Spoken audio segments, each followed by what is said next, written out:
ये कहानी एक सास बहू के रिश्ते पर आधारित है, जिसमें सास ने बहू को एक अनोखी चुनौती दी है। चलिए, हम इस कहानी की शुरुआत करते हैं। एक गर्मियों के दिनों की बात है। गौरी, जो एक मॉडर्न बहू थी, अपने ससुराल में नई नवेली थी। उसकी सास राधिका, जो बड़े परिवार की मालकिन थी, उससे कई बार अलग थी। राधिका की मांग थी कि गौरी उनके नियमों और पारंपरिक मूल्यों का पालन करे। एक दिन गौरी को राधिका ने एक आदर्श बहू बनने के लिए चुनौती दी। उन्होंने कहा, तुम्हें किसी एक महीने के लिए बर्फ के कपड़े पहनने होंगे। गौरी ने हैरानी से पूछा, लेकिन क्यों? राधिका ने उसे समझाया, इससे तुम्हारा सच्चा सौंदर्य और सादगी का प्रमाण होगा। गौरी ने यह चुनौती स्वीकार कर ली।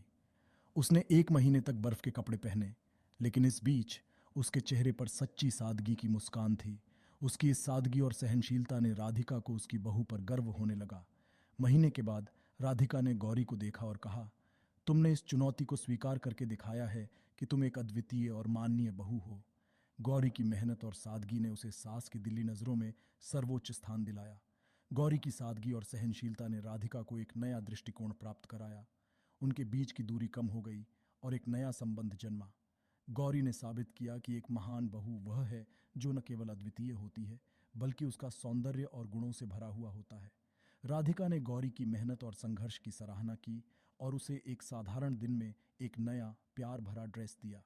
इस तरह गौरी ने अपने रिश्ते में समझौता किया और साबित किया कि सही दिशा में तैयारी और समर्पण से हर कठिनाई को आसानी से पार किया जा सकता है।